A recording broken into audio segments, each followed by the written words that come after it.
Un saluto a tutti ragazzi, benvenuti e bentornati sul mio canale da Michele e ben ritrovati per questo nuovo appuntamento con la Ferrari 330 P4, l'auto che ha vinto le 24 ore di Daytona, piazzandosi al primo posto con il pilota Lorenzo Bandini e Chris Amon e altre due Ferrari, quindi una tripletta Ferrari in casa Ford. Una cosa che, se considerate gli anni dove appunto la Ferrari non era la Ferrari di oggi, è sicuramente un qualcosa che ancora di più ha dato il via alla casa e alla realtà che oggi è appunto la casa di Maranello. Ecco, non me la potrò mai comprare una Ferrari, però almeno è rimasta in Italia, almeno questa, ecco, e altre per carità, però sapete che molti altri nomi importanti che non riguardano solo le auto sono stati svenduti proprio, il Made in Italy è stato svenduto, una cosa bruttissima, e i più furbi ovviamente ne approfittano e i più fessi non diciamo chi sono. Questo è il numero 19 delle 110 previste come uscite, l'edizione Centauri al modello in scala 1 a 8. Saluto tutti i miei iscritti, tutte le persone che mi visualizzano. Iscrivetevi al canale se avete piacere ovviamente di farlo, attivate la campanella, sarete così aggiornati su ogni mio nuovo video pubblicato. Se date un'occhiata alla playlist potrete trovare altri modelli e non soltanto di auto. E infine, se ci fosse qualcuno interessato al montaggio del proprio modello, mi può contattare privatamente, grazie. Qui andremo a lavorare sul semiasse, la pinza del freno. Allora, troviamo un po' di pezzi, tutto quello che vi faccio vedere è in plastica.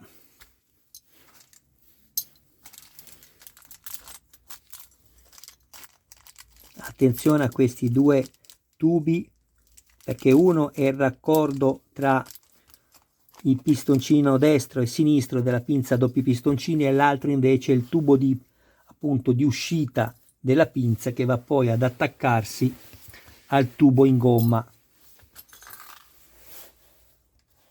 Questo qui, ho messo uno stuzzicadenti all'inizio così il tubo si allarga ed è più semplice poi inserirlo all'interno. Abbiamo due serie di viti, una serie di viti AM da avvitare nel metallo e anche l'altra, la SM, da avvitare nel metallo, però possiamo mettere da parte sia questa serie di viti che useremo nelle sessioni di montaggio future e sia questo pezzo che è la piastra di supporto del freno posteriore. Poi abbiamo il semiasse lungo, la crociera del semiasse,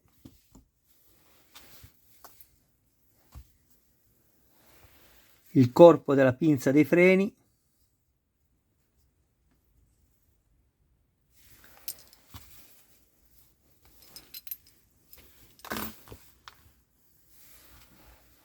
componenti della pinza dei freni,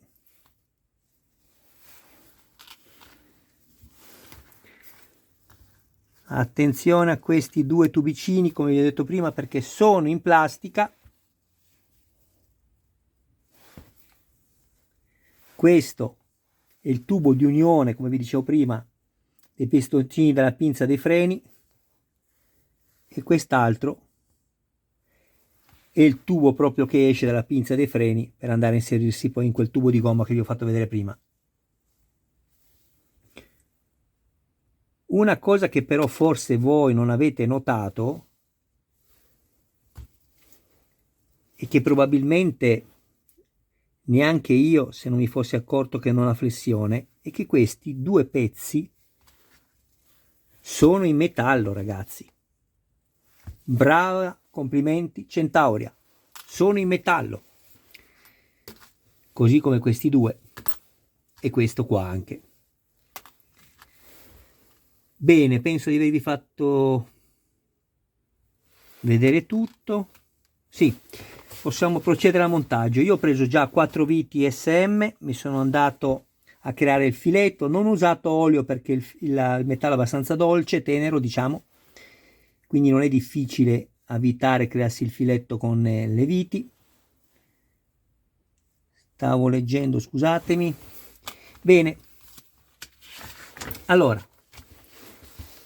vado ad unirmi questi due con la crociera, vado a svitarmi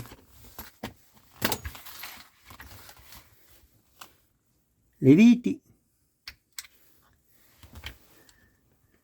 e mi sono munito di un avvitatore elettrico, perché sapete che probabilmente dovrò essere operato non so quando. I tempi sono lunghissimi, non ho fatto ancora la visita, comunque è sicuramente il tunnel carpale. C'è scritto che è calamitato, ma guardate,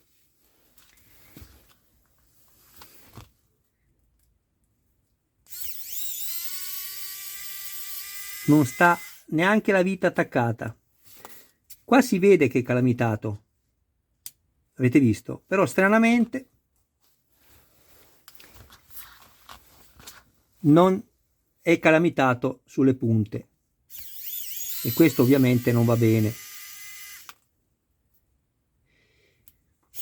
Adesso vedrete che il cacciavite va benissimo, ma perché mi sono creati i filetti, ma per andarmeli proprio a creare all'inizio il cacciavite si impiantava, non aveva la forza di girare, ve lo dico subito. Quindi ecco, è comodo se vi siete creati già i filetti per avvitare, va benissimo, ma se dovete crearvi nella plastica anche, ma nel metallo, pur essendo un'ottima marca, se non tra le migliori, non funziona.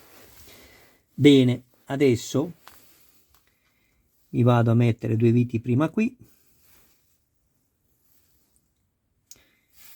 e aiuto con lo stuzzicadenti,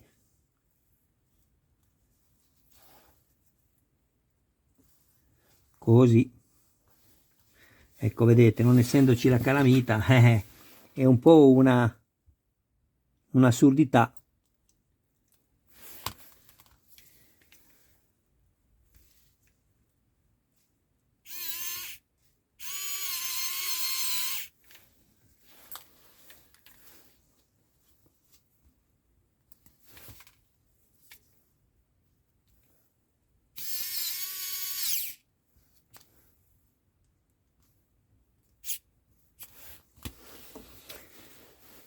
Adesso faccio la stessa cosa con queste.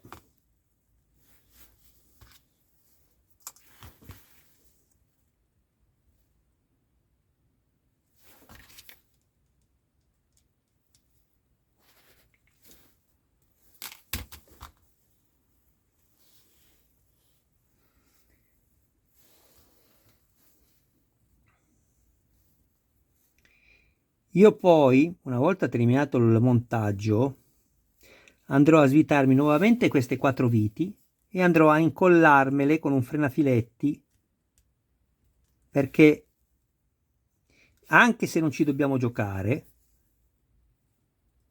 vi accorgerete che 4-5 volte che fate snodare questo pezzo le viti si allentano e tendono quindi a svitarsi. Il frenafiletti eviterà questo, vi consentirà di fare tutti i movimenti che vorrete, mantenendo sempre la vite avvitata nel punto dove l'avete avvitata voi.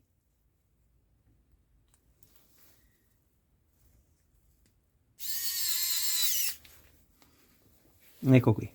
Ovviamente questo deve essere libero di poter girare, proprio come un'orbita.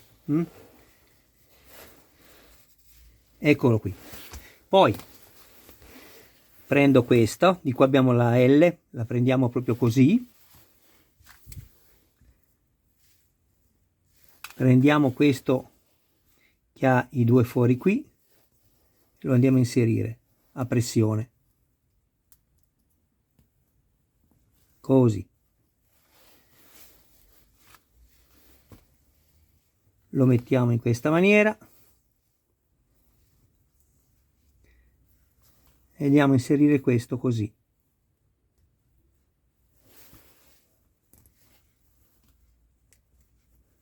L'inserimento sarà corretto se vi troverete 2 fori a sinistra e uno qua in basso a destra. Una volta fatto questo, prendiamo questo tubo e andiamo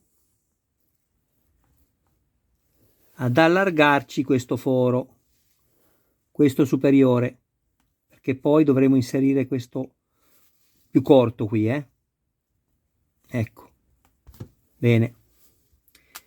Mentre invece questo che è più sottile, ci accertiamo che entri anche qua in questi fori, sono larghi, quindi entra, sì. Ok, però dobbiamo anche mettere questo, che io poi andrò anche ad incollare. Qui abbiamo il foro a mezzaluna, di conseguenza il perno a mezzaluna.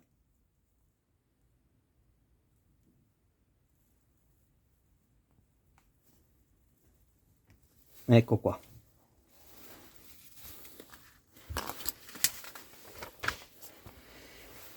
Qui invece dovete fare attenzione, perché non è la stessa cosa metterlo così o metterlo così. Ve ne accorgete se l'avete messo in maniera non corretta, perché adesso vi faccio vedere.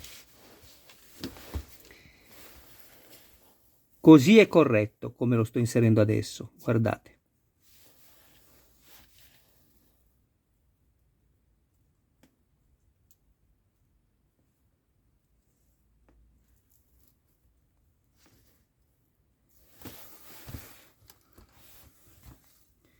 Guardate le distanze, sono perfette, destra e sinistra, vedete? Qui abbiamo la curva,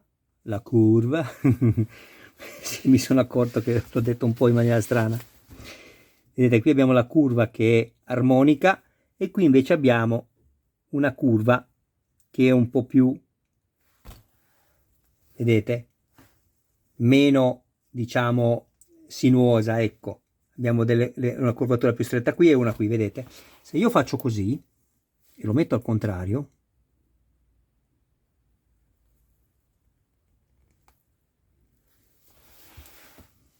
vedete? È sbagliato.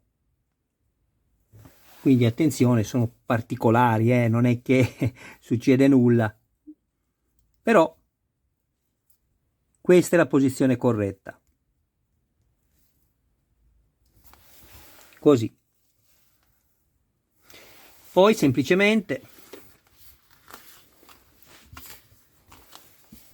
prendo questo, lo faccio entrare qui, nel forellino, la stessa cosa faccio qui.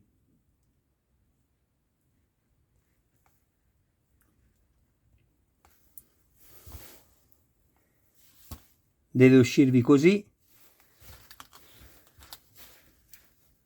Levo lo stuzzicadenti, sapete che poi andrò a incollarmelo io, e inserisco fino in battuta. Non vi fidate del tubo di gomma che entra a fatica, perché poi il tubo di gomma si assesta e vi si stacca, ragazzi, ve l'ho detto, in tutti i modelli non vi fidate. Andate sempre ad incollarvi i tubi dappertutto. Ecco qui. Adesso si staccherà magari di nuovo. Comunque questo è quello che ci è dato montare in questa uscita numero 19. Vedete? Tutti i tubi sono stati incollati, tutti, e senza l'attack. Rimane ancora poi da attaccare, ve lo ricordate, questo che è lo sfiato qui del serbatoio, questo qui. Avete visto anche lo stelo che ho fatto? Che bello. Sembra vero, eh? Devo dire che mi piace molto questo modello, fino a qui mi piace davvero tanto e sono sicuro che andando avanti sarà sempre più bello. Cosa volevo dirvi ancora? Ah sì, io sono andato anche a riprendermi tutte le viti, vi ricordate che vi ho detto ad ogni montaggio la settimana successiva stringetevi tutte le viti perché vi consentiranno ancora di essere strette un po'. Ecco, bene, io penso di avervi detto tutto. Vi ricordo che ci sono gli abbonamenti. Non siate tirchi, non siate tirchi. 5.040 iscritti, 5 abbonamenti. Fatela voi la percentuale, io non ce la faccio, ci sono troppi zeri davanti. Ciao ragazzi, un abbraccio a voi, un saluto a tutti i vostri cari più cari. E mi raccomando, guardate la playlist perché adesso vado a preparare tra gli altri video che farò come prime uscite. Guardate un po'. Lancia HF Delta integrale, livrea Martini. Viasion. Non lo so se l'ho pronunciato bene, ragazzi, abbiate pazienza. Ciao a tutti.